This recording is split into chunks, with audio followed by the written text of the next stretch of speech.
कि सरकार की जो भूमिका रही है पिछले 11 सालों में, मेरे प्रधानमंत्री नरेंद्र मोदी जी के नेतृत्व में जिस तरीके से सरकार की उपलब्धियां रही हैं, नीतियां रही हैं, शायद उन्होंने कभी विपक्ष को ये मौका दिया भी नहीं। कि सरकार की जो भूमिका रही है पिछले 11 सालों में, मेरे प्रधानमंत्री नरेंद्र मोदी जी के नेतृत्व में जिस तरीके से सरकार की उपलब्धियां रही हैं, नीतियां रही हैं, शायद उन्होंने कभी विपक्ष को ये मौका दिया भी नहीं।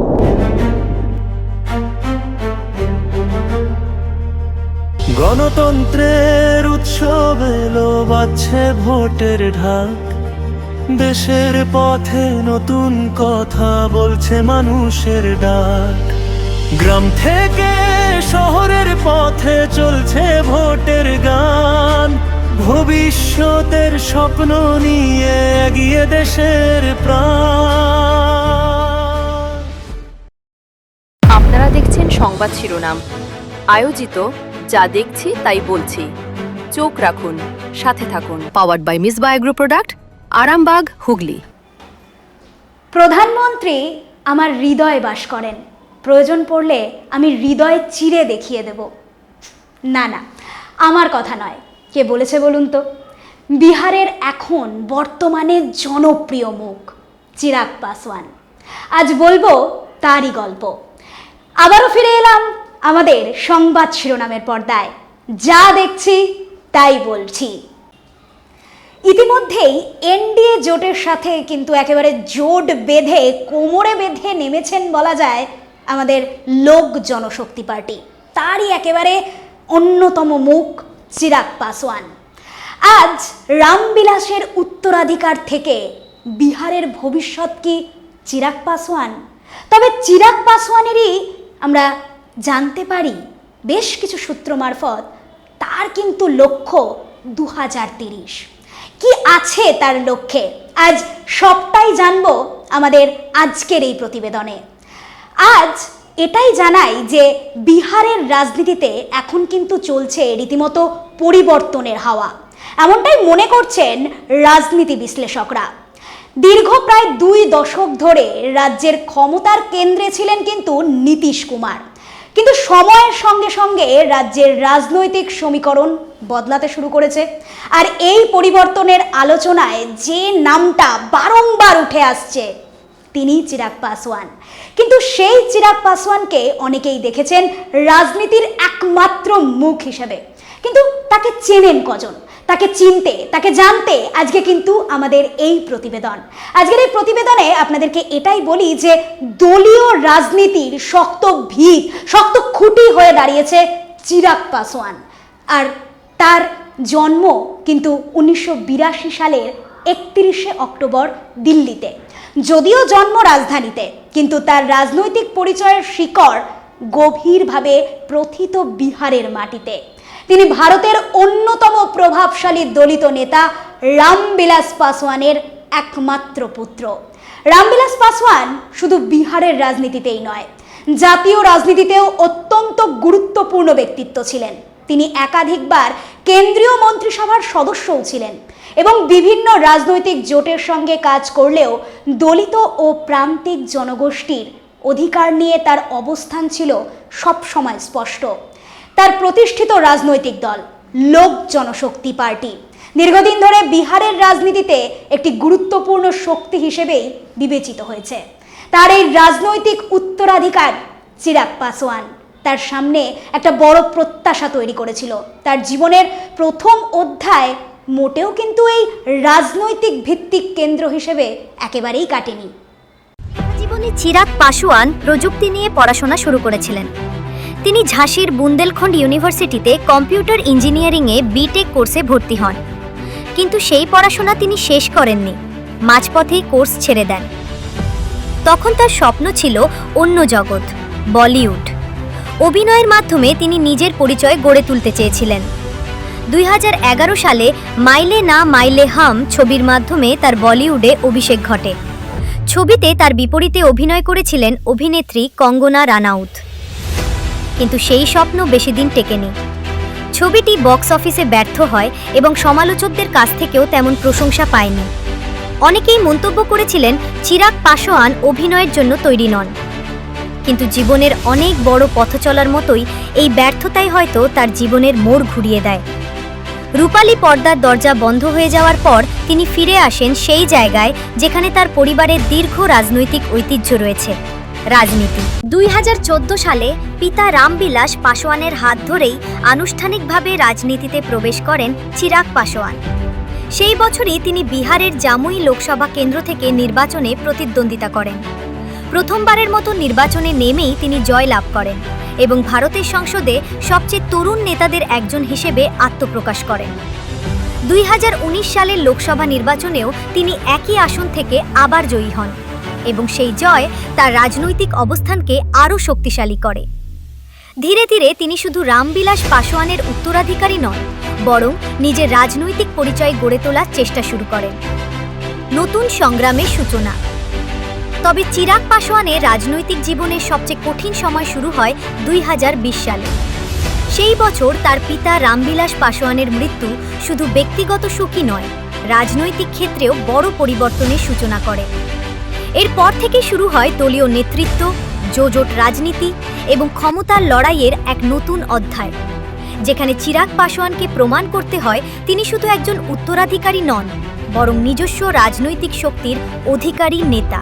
রাজনীতিতে উত্তরাধিকার পাওয়া যতটা সহজ, সেই উত্তরাধিকার ধরে রাখা ততটাই কঠিন, বিশেষ করে যখন হঠাৎ করেই হারিয়ে যায় সেই রাজনৈতিক অভিভাবক যার ছায়ায় এতদিন পথ চলা। 2020 সাল ছিল ঠিক এমনই এক সময় চিরাগ পাসোয়ানের জীবনে। সেই বছরই তার পিতা বর্ষীয়ান নেতা রামবিলাস পাসোয়ানের মৃত্যু ঘটে। শুধু ব্যক্তিগত শোকই নয়, রাজনৈতিক ক্ষেত্রেও এটি ছিল এক গভীর শূন্যতা। আর সেই মুহূর্ত থেকেই শুরু হয় চিরাগ পাসোয়ানের জীবনের সবচেয়ে কঠিন রাজনৈতিক অধ্যায়। 2020 সালের বিহার বিধানসভা নির্বাচন ছিল চিরাগ পাসোয়ানের প্রথম বড় রাজনৈতিক পরীক্ষা।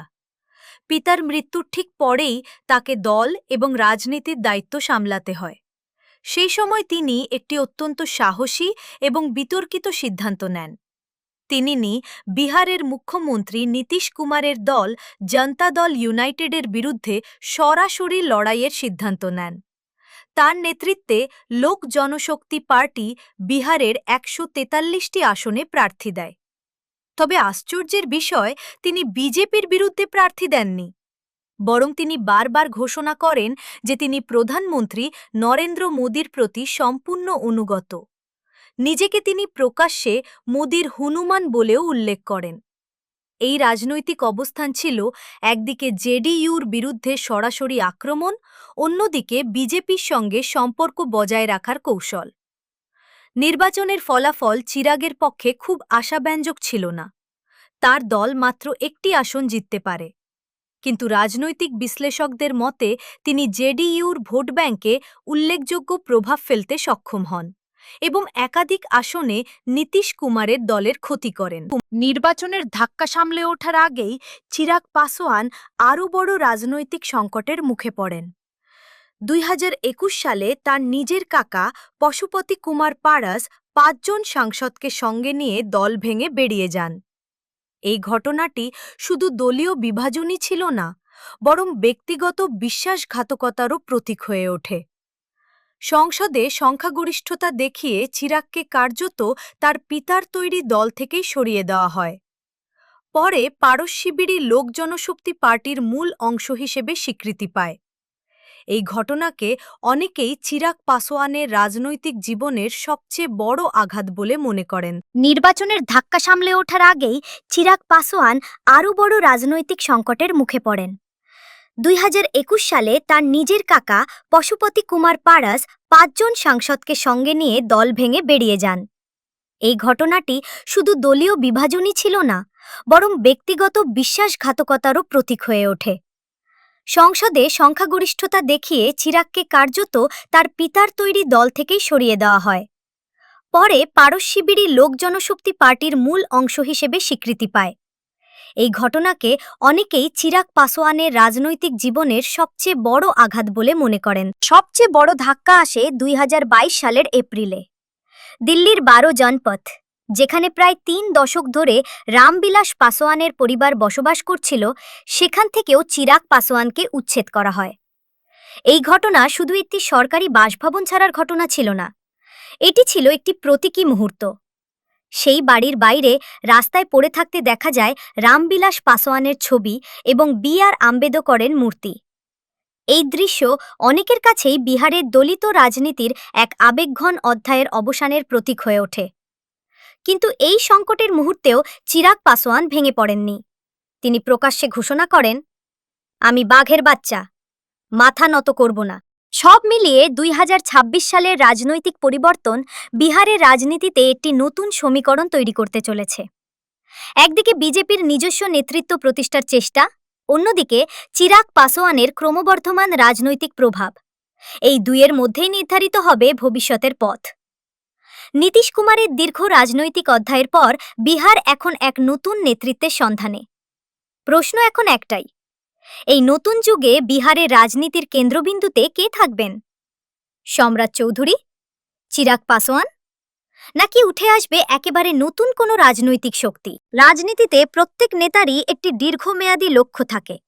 কারো লক্ষ্য ক্ষমতায় আসা, কারো লক্ষ্য ইতিহাস তৈরি করা। চিরাগ পাসোয়ানের ক্ষেত্রেও সেই লক্ষ্য এখন স্পষ্ট। তিনি বিহারের ভবিষ্যৎ নেতৃত্বের অন্যতম দাবিদার হতে চান। সংকট পেরিয়ে পুনরুত্থানের পর এখন তার দৃষ্টি অনেক দূরে, 2030 সালের দিকে। রাজনৈতিক ভাষণে তিনি বারবার বলেছেন তিনি দীর্ঘমেয়াদী লড়াইয়ের জন্য প্রস্তুত এবং বিহারের ভবিষ্যৎ উন্নয়নের একটি স্পষ্ট রূপরেখা তার কাছে রয়েছে। বিহারের রাজনীতি আজ এক গুরুত্বপূর্ণ মোড়ের সামনে দাঁড়িয়ে। প্রায় 2 দশক ধরে রাজ্যের রাজনৈতিক কেন্দ্রবিন্দুতে ছিলেন নীতিশ কুমার।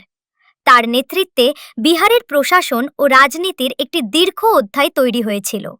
কিন্তু 2026 সালের 5 মার্চ যখন তিনি রাজ্যসভার মনোনয়ন পেশ করেন এবং সক্রিয় রাজনীতি থেকে সরে দাঁড়ানোর ইঙ্গিত দেন, তখন থেকেই স্পষ্ট হয়ে যায় বিহারের রাজনীতিতে শুরু হতে চলেছে এক নতুন যুগ।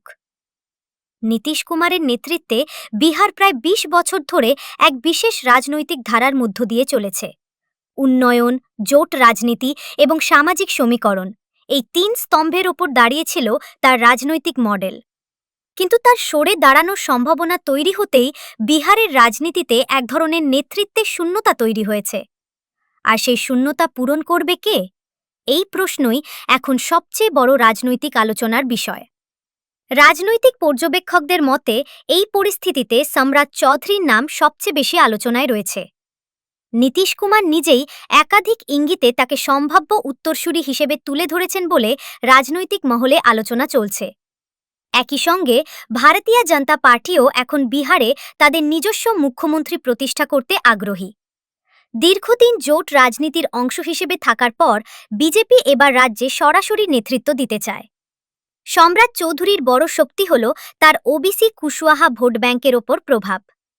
বিহারের সামাজিক সমীকরণে এই ভোট ব্যাংক অত্যন্ত গুরুত্বপূর্ণ হওয়ায় তাকে সম্ভাব্য মুখ্যমন্ত্রী হিসেবে দেখা হচ্ছে। এই সমীকরণের মধ্যেই উঠে আসে আরেকটি গুরুত্বপূর্ণ প্রশ্ন, চিরাগ পাসোয়ান কি কেবল এনডিএ জোটের জুনিয়র পার্টনার হিসেবেই থাকবেন? কারণ সাম্প্রতিক বছরগুলোতে তার রাজনৈতিক প্রভাব উল্লেখযোগ্যভাবে বেড়েছে।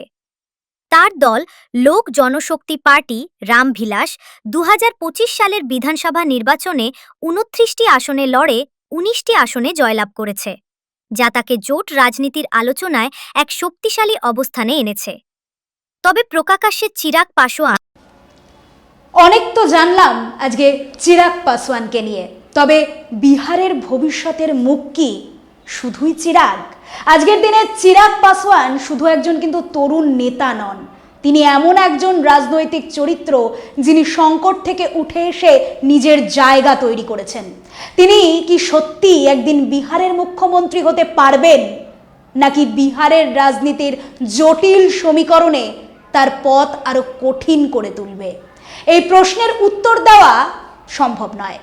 তবে একটি বিষয় কিন্তু খুব স্পষ্ট, চিরাগ পাসোয়ানের রাজনৈতিক যাত্রা এখনো শেষ হয়নি, বরং হয়তো এখনো শুরু হয়েছে তার জীবনের নতুন কোনো অধ্যায়।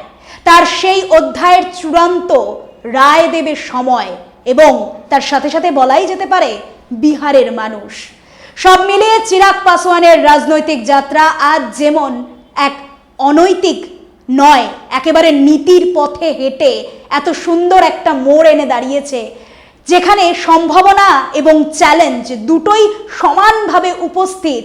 একদিকে রয়েছে তার বাবার তৈরি শক্ত রাজনীতির উত্তরাধিকার, অন্যদিকে রয়েছে নিজের সংগ্রাম, ব্যর্থতা, পুনরুত্থানের গল্প।